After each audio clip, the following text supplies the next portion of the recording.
Bienvenue dans ce nouveau tutoriel où aujourd'hui je voulais vous montrer une petite astuce pour ceux qui comme moi utilisent le préprocesseur SAS ou Compass et le navigateur Google Chrome. Donc récemment Google Chrome a rajouté une fonctionnalité expérimentale qui va vous permettre de débugger vos fichiers SAS directement depuis l'inspecteur.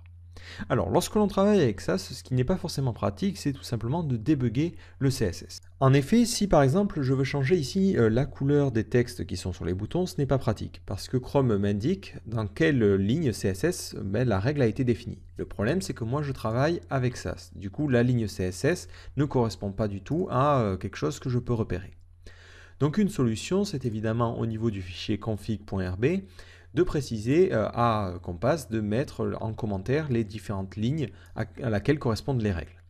Du coup, lorsque je cliquerai sur une règle, je pourrai avoir en commentaire le fichier. Mais encore une fois, ce n'est pas forcément pratique, parce qu'après, je vais devoir rechercher le fichier, trouver la bonne ligne, et ainsi de suite. Donc du coup, on perd pas mal de temps. Du coup, une nouvelle fonctionnalité va vous permettre comme ça de débugger des fichiers SAS plus rapidement. Donc j'ai activé les différentes fonctions, alors ne vous inquiétez pas, je vais vous expliquer ça après. Et si maintenant je réactualise la page, qu'est-ce que vous voyez? Vous voyez que lorsque j'inspecte le bouton, ce coup-ci, plutôt que m'indiquer que c'est dans le fichier flat-ui.css, il m'indique directement que c'est dans son fichier SASS. Du coup, il est capable de détecter automatiquement dans quel fichier SASS a été générée cette règle-là. Ce que je peux faire en plus, c'est du coup cliquer sur ce fichier-là. Automatiquement, il m'amène à la ligne 11 et je vois que j'ai mon fichier SASS. Et ce que je vais pouvoir faire, c'est évidemment y faire des modifications. Donc par exemple, moi, je vais aller changer la couleur et pour l'exemple, on va mettre du rouge. FF 1, 2, 3, 4. Donc ensuite, une fois que je suis content de ma modification, je clique sur Save. Donc vu que c'est la première fois que je modifie ce fichier-là, il ne sait pas où il est placé sur mon ordinateur. Donc ici, je vais lui indiquer que c'est ce fichier-là. Donc je sauvegarde et je remplace. Et automatiquement, qu'est-ce que vous voyez? Vous voyez que directement, le CSS de la page est rechargé par Chrome et du coup, je vois mes modifications en live. Et du coup, ça me permet de vérifier que ma modification est bonne ou pas. Donc là, moi, dans mon cas, je ne souhaite pas faire cette modification. Donc je reviens en arrière, je fais Save et automatiquement, il réactualise et il réaffiche les bonnes couleurs. Alors, maintenant, vous vous dites, ah, c'est génial, comment ça marche? Alors, concrètement, d'abord, il faut commencer par activer un petit panneau. Donc, si vous allez dans les préférences ici, vous voyez que moi, j'ai Experiments. Donc ça, en fait, c'est des fonctionnalités qui ne sont pas encore super stables et du coup, qui vont vous permettre de faire des fonctionnalités avancées. Alors, si vous n'avez pas ce petit onglet Experiments, vous allez sur votre navigateur et vous tapez chrome://flags.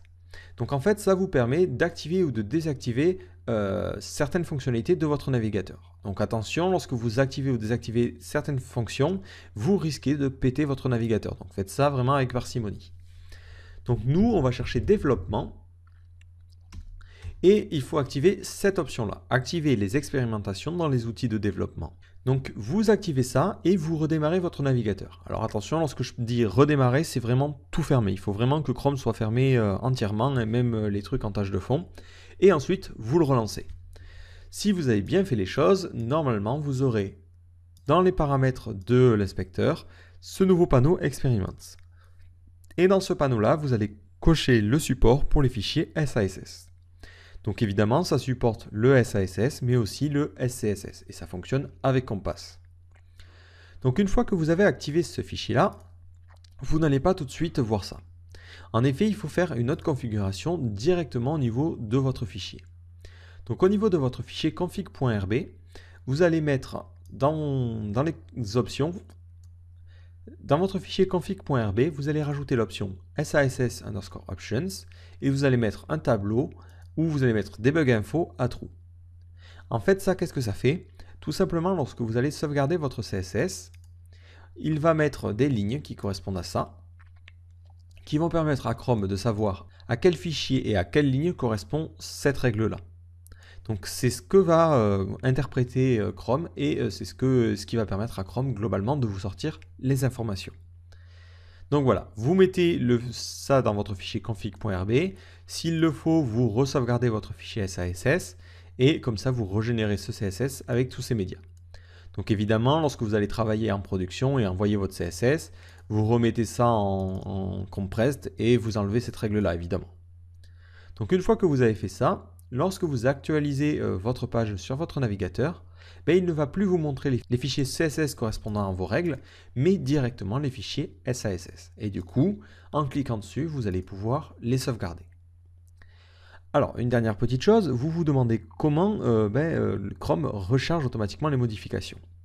En fait, au niveau de ma console, j'ai tout simplement lancé un Compass Watch qui va automatiquement compiler les CSS que je fais. Donc vous pouvez utiliser directement les lignes de commande ou un outil tiers, hein, par exemple Scout ou autre. Et si vous allez dans les préférences et que vous allez dans Général, vous avez cette option-là, Auto Reload CSS upon SASS Save. Donc en fait, vous allez pouvoir demander à Chrome de recharger automatiquement le CSS lorsque vous sauvegardez un fichier SASS depuis l'inspecteur. Et vous allez devoir mettre un timeout, donc c'est le temps qu'il va attendre avant de charger le CSS. Donc là, ça dépend de la puissance de votre ordinateur. Moi, j'ai mis 3 secondes pour être bien large. Globalement, ça veut dire que lorsque je sauvegarde un CSS, de mon côté, il va y avoir la compilation qui va se faire. Et au bout de 3 secondes, donc ce qui laisse une marge assez suffisante, Chrome va recharger les modifications. Du coup, ça me permet de voir que ça fonctionne bien. Voilà, donc ça, c'est tout ce qu'il y a à savoir pour la configuration. Du coup, maintenant, lorsque vous allez travailler avec vos fichiers SASS, vous avez deux solutions. Soit vous inspectez les éléments, vous voyez les règles qui vont ou qui ne vont pas, et vous éditez le fichier directement sur votre éditeur. Soit, si vous avez des petites modifs vraiment très très rapides à faire, vous allez pouvoir cliquer sur le fichier et le modifier. Donc attention à bien mettre les préférences qui correspondent à vos besoins.